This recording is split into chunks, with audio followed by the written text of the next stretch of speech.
partie de nos préoccupations. Aidez-nous, Monsieur le Ministre. Aidez-nous, Monsieur le Ministre, pour obtenir de la Banque de France l'actualisation régulière de celui-ci afin de prévenir des conséquences de toute variation du taux directeur de la Banque centrale européenne. Une actualisation du taux d'usure de façon immédiate ou à minima chaque mois serait de nature à rompre avec une tradition, une actualisation trimestrielle qui n'est plus pertinente aujourd'hui et qui compromet le financement des acquisitions de nombreux Français.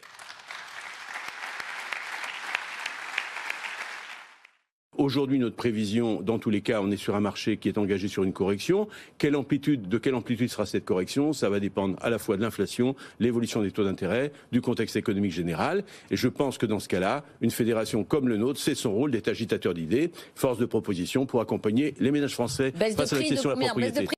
Je crois qu'il ne vous a pas échappé, ni aux Français, que le logement était le grand absent des élections présidentielles. Aucun parti politique ne se l'est approprié. Et pourtant, les difficultés sont nombreuses. On a une occasion unique de réunir tous les représentants de la société civile qui forment la chaîne immobilière et parler logement et reprendre les fondamentaux et tout reprendre à la base. C'est du moins ce que nous, FNIM, nous attendons de ce débat. Alors, notre fédération s'est toujours battue pour assainir notre profession. Elle a été précurseur lorsqu'elle a proposé la loi Hoguet en 1970. Aujourd'hui, on a été aussi précurseur en proposant la mise en place d'une formation obligatoire pour rentrer dans cette profession. On attend un décret, comme Aline le parlait, en 2014, qui n'a pas vu le jour, issu de la loi Allure. Ce décret formation, ça fait 9 ans qu'on l'attend. Je l'ai rappelé à Olivier Klein. On va être confronté, nous, aux taux d'intérêt. Donc, afin de prévenir cette hausse, j'ai proposé que, à l'occasion de la vente d'un logement, quand vous avez un prêt en cours, vous avez emprunté à 1%. Je suis propriétaire d'un logement, j'ai emprunté à 1%, à un bon taux. À un bon taux qui est intéressant. Je n'ai pas encore fini de rembourser. Non. 3 ans après, vous vous dites, par exemple l'année prochaine, vous dites je veux acheter un autre logement, le taux est à 3%, eh bien je propose uniquement que l'on fasse une portabilité du crédit en cours sur une nouvelle acquisition.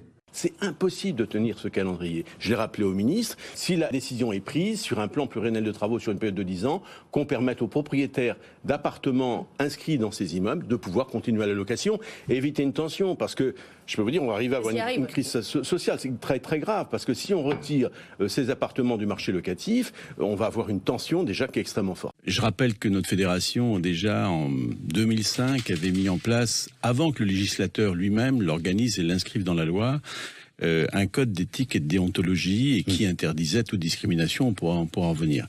Sur l'union des syndicats, mon cher Sylvain, c'était dans mon programme. J'étais autrefois à la CNAP, qui était devenue l'UNIS, et je suis pour le rapprochement. J'ai moi-même d'ailleurs fait la proposition à Daniel Dubrac de faire un congrès du logement en 2023 et en 2024.